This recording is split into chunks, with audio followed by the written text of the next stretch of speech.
नमस्कार दोस्तों, प्यारे विद्यार्थियों, श्री कृष्णा स्मार्ट स्टडी में आपका स्वागत है। यहाँ आपको यूपी बोर्ड, सीबीएसई बोर्ड तथा एनसीईआरटी सिलेबस के एक एक लेसन की तैयारी का बेहतर विकल्प मिलेगा।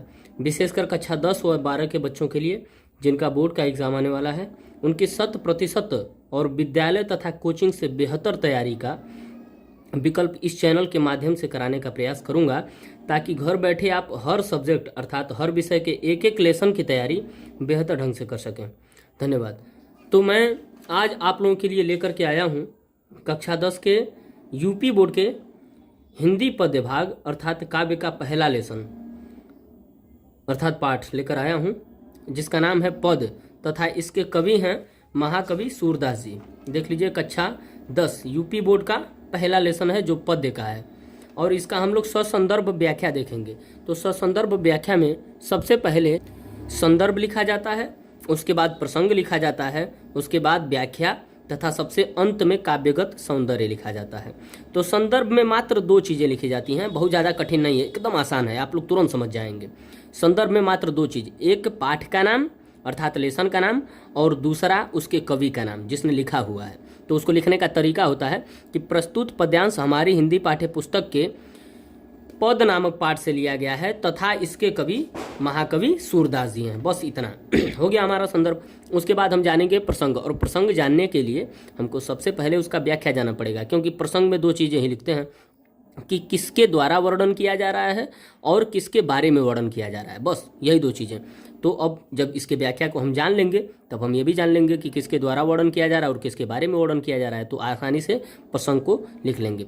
तो एक एक शब्द का अर्थ देखते हुए हम इसके व्याख्या को जानेंगे। और अगर एक बार आप लोग ध्यान से देख लिए, थोड़ा सा समय लगा के भैया, तो फिर जीवन में ये कभी भूलेगा नहीं। आप सिर्फ परीक्षा तक नहीं, पूरे जीवन भर तक ये आपके दिमाग से कभी भूलने वाला नहीं है। तो सबसे पहले इसको बिना देरी के हम स्टार्ट करते हैं इसकी व्याख्या को।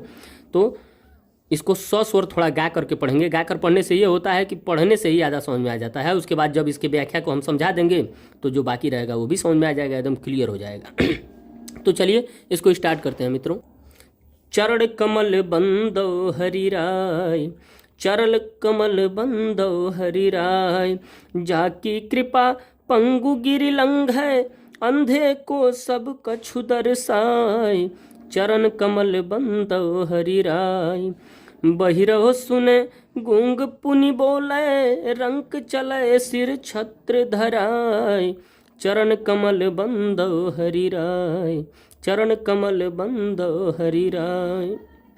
सूरदास स्वामी करुणामय, बार बार बंदो तिहि पाय। चरण कमल बंदो हरि राय, चरण कमल बंदो हरि राय। तो अब इसका अर्थ एक एक समझते हुए हम व्याख्या देखेंगे। सूरदास जी कहते हैं कि हे कमल रूपी चरणों वाले, यहाँ योजक चिन्ह लगा हुआ है तो ये रूपक अलंकार का उदाहरण है, समझ जाइए आप लोग। तो कमल रूपी चरणों वाले, सूरदास जी कहते हैं कि कमल रूपी चरणों वाले बंदो अर्थात वंदना करता हूँ, हरि अर्थात परमेश्वर की, राय अर्थात जो राजा हैं। यानी सूरदास जी कहते हैं कि परम पिता परमेश्वर अपने भगवान श्री कृष्ण की मैं कमल रूपी चरणों की वंदना करता हूँ। जाकी अर्थात जिसकी, कृपा अर्थात कृपा से, पंगु अर्थात लंगड़ा भी, गिरि अर्थात पर्वत को, लंघे अर्थात लांघ देता है। जिसकी कृपा से लंगड़ा भी पर्वत को लांघ देता है। एक एक शब्द का अर्थ जानिए मित्रों आप लोग। अंधे को अर्थात अंधे को भी, सब कछु अर्थात सब कुछ, दर्शाई अर्थात दिखने लगता है, अंधे को भी सब कुछ दिखने लगता है। बहिरव सुने, बहरा भी सुनने लगता है। गूंग पुनि बोले, गूंगा भी पुनि अर्थात पुनः, बोले अर्थात बोलने लगता है, गूंगा भी पुनः अर्थात फिर से बोलने लगता है। रंक चले सिर छत्र धराई, रंक अर्थात भिखारी भी, चले अर्थात चलने लगता है, सिर छत्र धराई अर्थात सिर पर छत्र धारण करके राजा की भांति चलने लगता है। सूरदास स्वामी करुणामय, सूरदास जी कहते हैं कि हे स्वामी, हे परमपिता परमेश्वर भगवान श्री कृष्ण करुणामय अर्थात करुणा के सागर, दया के सागर, बार बार बंदो तिहि पाई, बार बार मैं वंदना करता हूँ, तिहि अर्थात तुम्हारे पाई अर्थात चरणों की, बार बार मैं आपके चरणों की वंदना करता हूँ। इसको जल्दी जल्दी में एक बार इसका व्याख्या जान लेंगे हम।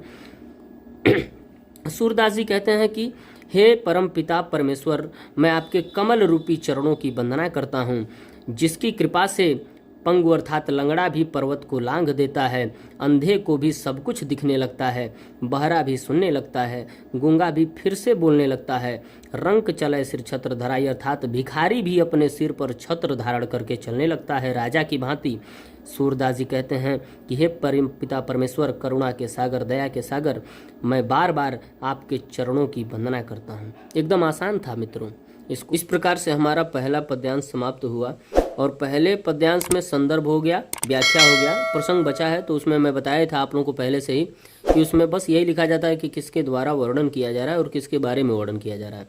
तो इसके प्रसंग में लिखेंगे कि इस पंक्ति में अर्थात इस पद्यांश में महाकवि सूरदास के माध्यम से भगवान श्री कृष्ण के चरणों की वंदना की गई है तथा उनके महिमा का वर्णन किया गया है। बस आपका प्रसंग हो गया।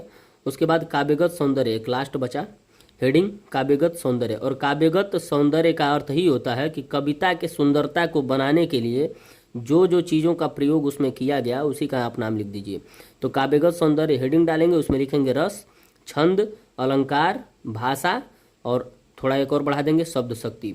तो रस में लिखेंगे इसके भक्ति रस है, पहले पद्यांश के रस में भक्ति रस है, छंद उसका गेय पद है, अलंकार है रूपक तथा अनुप्रास, भाषा है ब्रज भाषा, शब्द शक्ति उसमें अभिधा है।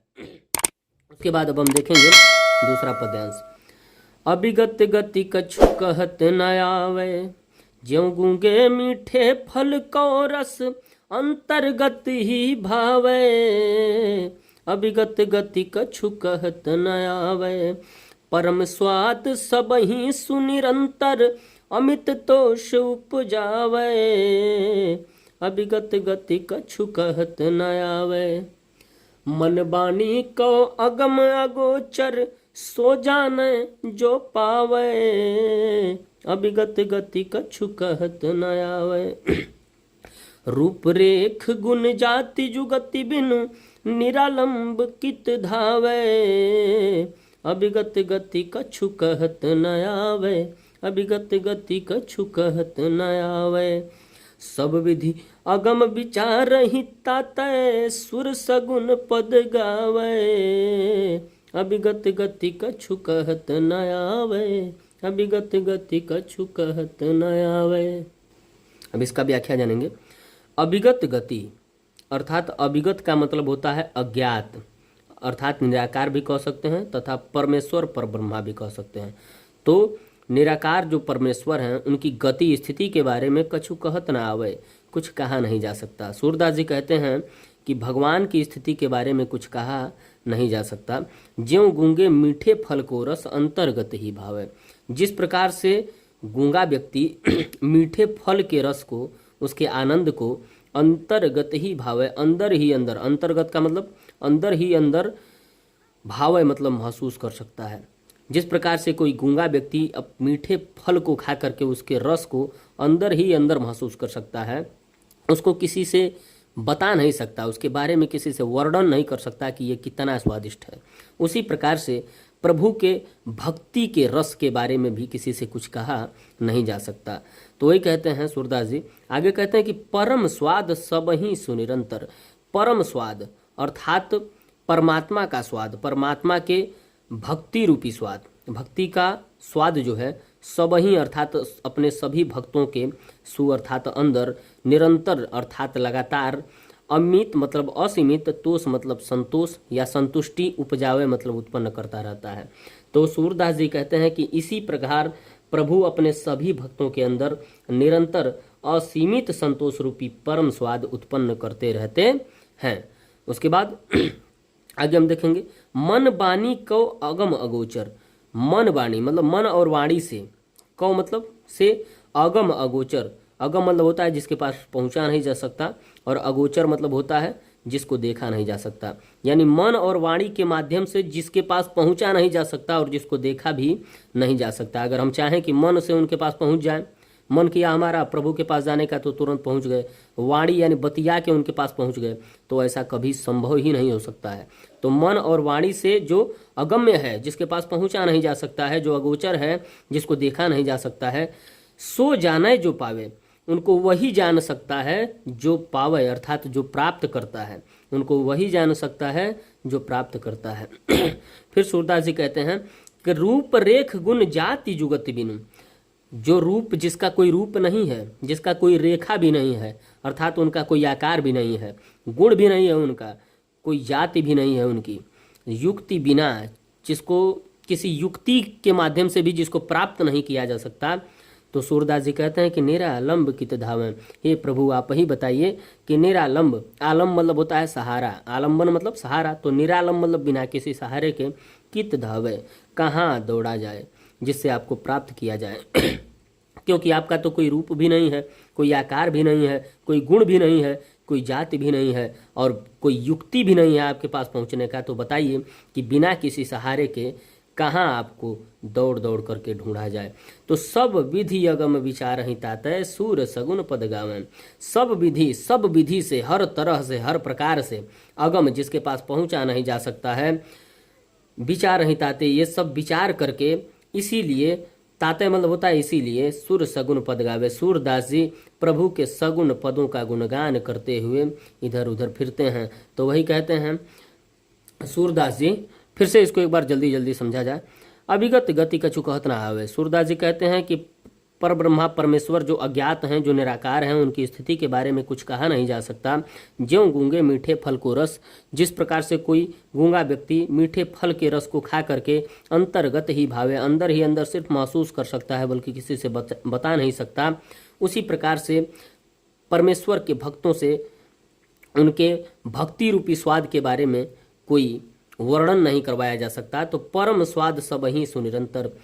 सूरदास जी कहते हैं कि सभी भक्तों के अंदर जो परमात्मा का भक्ति रूपी जो परम स्वाद है, सभी भक्तों के अंदर सुनिरंतर मतलब हमेशा अमित तोष अर्थात असीमित संतुष्टि उपजावे मतलब उत्पन्न करता रहता है। इसका मतलब होगा कि परमेश्वर का जो भक्ति रूपी स्वाद है अपने सभी भक्तों के अंदर असीमित संतुष्टि हमेशा उत्पन्न करता रहता है। वो अंदर ही अंदर बिल्कुल संतुष्ट रहते हैं, उनको किसी भी चीज़ की इच्छा, लालच या किसी भी चीज़ का कोई मोह माया नहीं होता है।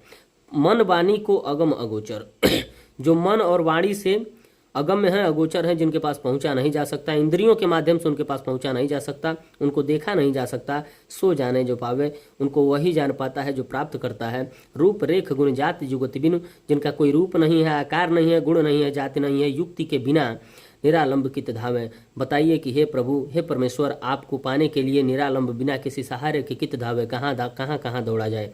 सब विधि अगम विचार ही ताते, हर तरह से जिनके पास पहुंचा नहीं जा सकता, इसी प्रकार विचार करके सूरदास जी इसीलिए सुर सगुन पद गावे। सूरदास जी भगवान श्री कृष्ण के सगुण पदों का गुणगान करते हुए इधर उधर फिरते हैं। तो हमारे दूसरे पद्यांश का व्याख्या, तो संदर्भ में, इसके भी संदर्भ में सेम वही रहेगा कि प्रस्तुत पद्यांश हमारी हिंदी पाठ्य पुस्तक के पद नामक पाठ से लिया गया है तथा इसके कवि महाकवि सूरदास जी हैं।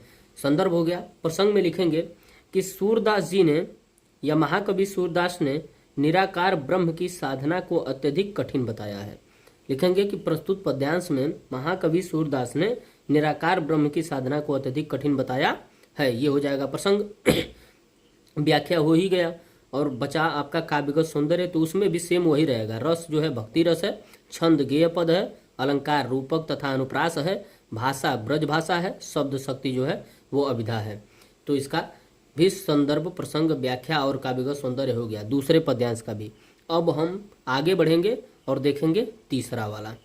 किलकत कान घुटुर वनियावत, किलकत कान घुटुर वनियावत, मणिमय कनक नंद कै आंगन, बिंब पकड़ी धावत। किलकत कान घुटुर वनियावत, इसका अर्थ होगा किलकत माने किलकारी मारते हुए, खिलखिला कर हंसते हुए। कान्ह अर्थात भगवान श्री कृष्ण, घुटुरवनी अर्थात घुटनों के बल, आवत माने आते हैं। जब खिलखिला करके किलकारी मारते हुए भगवान श्री कृष्ण अपने घुटनों के बल आते हैं, तो मणिमय कनक नंद के आंगन, बिंब पकड़िबै धावत। मणिमय, मणियों से युक्त, जो चमकने वाली मणि होती है उससे युक्त, कनक माने सोने का, नंद के आंगन, नंद के आंगन में मणियों से युक्त सोने के, नंद का जो आंगन बना हुआ है उसमें बिंब पकड़िबे धावत, बिंब माने अपने परछाई को, पकड़िबे माने पकड़ने के लिए, धावत माने दौड़ते हैं। कबहु निरख हरिया पूछा कौ करी सौ पकड़न चाहत, कबहु निरखे कभी देख करके हरि भगवान श्री कृष्ण आप पूछा को अपने आपके ही परछाई को, करी करी माने हाथ, और सौ माने से, पकड़न चाहत पकड़ना चाहते हैं। कभी कभी अपने ही परछाई को देख देख करके वो अपने ही हाथों से पकड़ना चाहते हैं। तो किल की हंसत राजत द्वय दतियाँ, पुनि पुनि तिहि अवगाहत, कनक भूमि पर कर पग छाया, यह उपमा एक राजत, किलकत कान्ह घुटुर वनियावत, किलकत कान्ह घुटुर वनियावत। तो इसके बाद सूरदास जी कहते हैं कि किल की हंसत राजत द्वय दतियाँ, किलकारी मार करके अर्थात खिलखिला करके जब वो हंसते हैं तो राजत माने सुशोभित होती है, देखने में बहुत ही सुंदर प्रतीत होती है। द्वय दतियाँ जो आगे के उनकी दो दांतें हैं, अर्थात अभी छोटे बालक हैं तो उनके आगे की सिर्फ दो ही दांत हैं। तो कहते हैं सूरदास जी कि किलकारी मार करके जब वो हंसते हैं तो उनके आगे के जो दो दांत हैं वो बहुत ही सुशोभित होते हैं। पुनि पुनि तिहि अवगाहत, बार बार, पुनि पुनि माने पुनः पुनः, बार बार, तिहि अवगाहत, वो उसको, तिहि माने उसको, अवगाहत माने दिखाते हैं, यानी उसको बार बार दूसरों को वो दिखाते हैं तो देखने में बहुत ही सुंदर प्रतीत होता है। उसके बाद कनक भूमि पर कर पग छाया, यह उपमा एक राजत, कर कर प्रतिपद प्रतिमनि वसुधा, कमल बैठकी साजत, किलकत कान्ह घुटुर वनियावत, किलकत कान्ह घुटुर वनियावत। अर्थात कनक भूमि पर कर पग छाया, कनक भूमि माने सोने की भूमि, स्वर्ण भूमि पर, कर अर्थात हाथ का, पग माने पैर का, छाया माने परछाई जब पड़ती है भगवान श्री कृष्ण के, तो यह उपमा एक राजती, तो ये जो दृश्य होता है, उपमा माने दृश्य, एक राजती, मन में एक सुशोभित अर्थात बहुत ही सुंदर दृश्य उत्पन्न करती है। तो वही कहते हैं सूरदास जी कि सोने की भूमि पर जब उनके हाथ और पैर की परछाई पड़ती है तो यह दृश्य अब मन में बहुत ही सुंदरता का एक प्रतीक लाती है। करी करी प्रतिपद प्रतिमनि वसुधा, कमल बैठकी साजती, करी करी प्रतिपद प्रतिमनि वसुधा, अर्थात वसुधा माने पृथ्वी, प्रतिमणि माने प्रत्येक मणि में, प्रत्येक पद पर, कमल बैठकी साजत, अर्थात उनके लिए ऐसा प्रतीत होता है कि कमल की बैठकी सजा दिया हो। पृथ्वी ने खुद उस जमीन के अर्थात उस फर्श के प्रत्येक मणि में, उनके प्रत्येक पद पर जहाँ जहाँ वो बैठे हुए हैं, ऐसा प्रतीत होता है जब बैठे हुए रहते हैं तो देखने में ऐसा प्रतीत होता है कि जैसे कमल की बैठकी, कमल का आसन सजा दिया हो खुद पृथ्वी ने।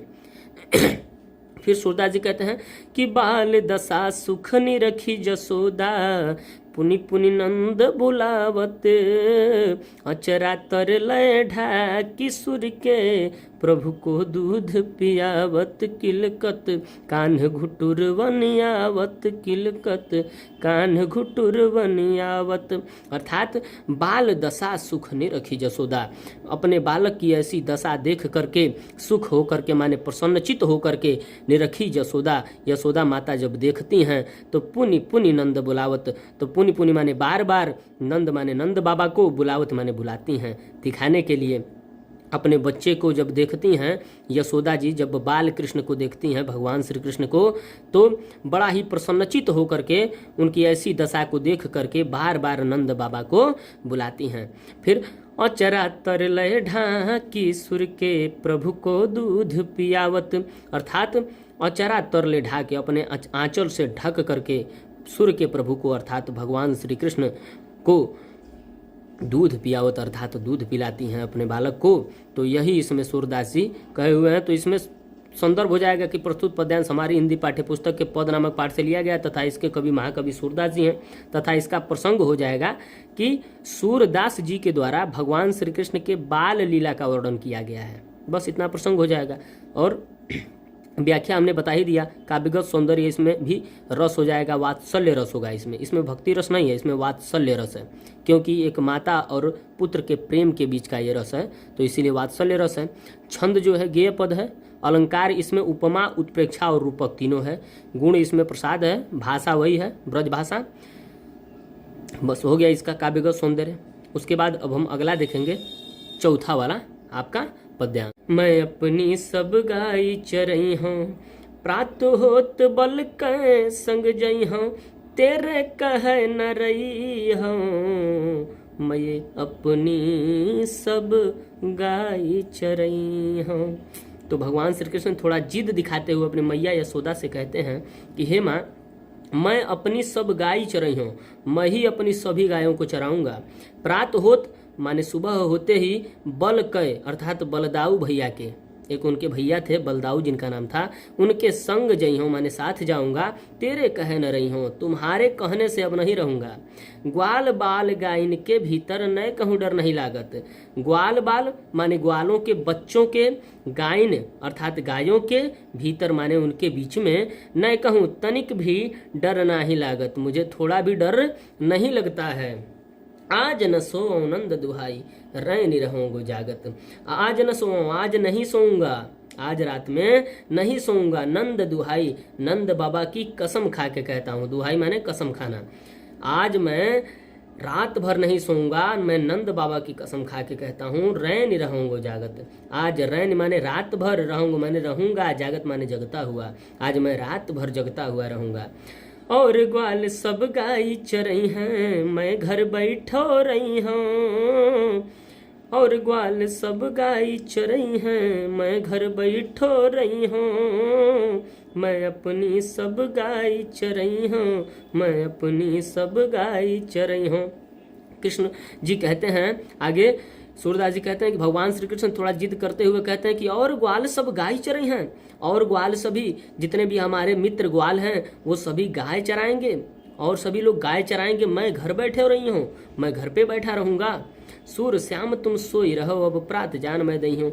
तब माता यशोदा जी उनके जिद से परेशान होकर के कहती हैं कि सूर श्याम, हे भगवान श्री कृष्ण, तुम सोई रहो, अब तुम सो जाओ, अब तो तुम सो जाओ, प्रात जान मैं दई हूँ, सुबह होते ही मैं तुम्हें जाने दूंगी, तुम अब सो जाओ। तो ये हो गया आपका चौथा पद्यांश।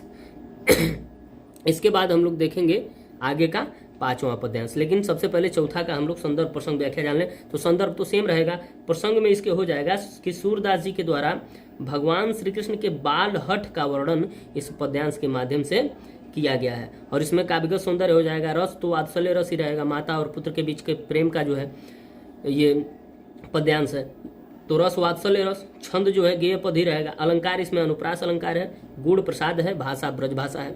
बस हो गया आपका काव्यगत सौंदर्य। अब हम आगे इसके पांचवा पद्यांश देखेंगे। आगे आप लोग देखिए, बहुत ही मजा आएगा। बस थोड़ा सा और है, उसके बाद पहला पार्ट खत्म हो जाएगा, फिर आगे के दूसरे पार्ट में देखा जाएगा। पांचवें पद्यांश में वो गायों को चरा करके आते हैं, तो किस भाव में अपनी माँ से क्या कहते हैं इसको देखिए आप लोग। मैया हूँ न चरई हूँ गाय, सिगर ग्वाल घिरावत मोसो, मेरे पाई पिराई, मैया हूँ न चरई हूँ गाय। तो कहते हैं कि मैया हो माने मैं, न माने नहीं, चरई हूँ माने चराऊंगा, गाय माने गायों को। हे मैया अब मैं गायों को नहीं चराऊंगा। सिगरे ग्वाल घिरावत मोसो, मेरे पाई पिराई। सिगरे माने सभी, ग्वाल माने ग्वाल बाल, घिरावत माने घिरवाते हैं, मोसो माने हमसे ही, यानी सभी ग्वाल बाल हमसे ही सभी गायों को घिरवाते हैं। मेरे पाई पिराई, मेरे पैर अब दर्द कर रहे हैं मैया, तो अब मैं गायों को नहीं चराऊंगा। जौन पत्या ही पूछी बलदाऊ ही, अपनी सौह दिवाई। अरे जौन पत्या ही पूछी बलदाऊ ही, अपनी सौह दिवाई, मैया हो न चरई हो गाय। कहते हैं कि जो न पत्या ही माने विश्वास हो, अगर आपको जो हमारे पर विश्वास न हो तो पूछी बलदाऊ ही, तो बलदाऊ भैया से पूछ लीजिए।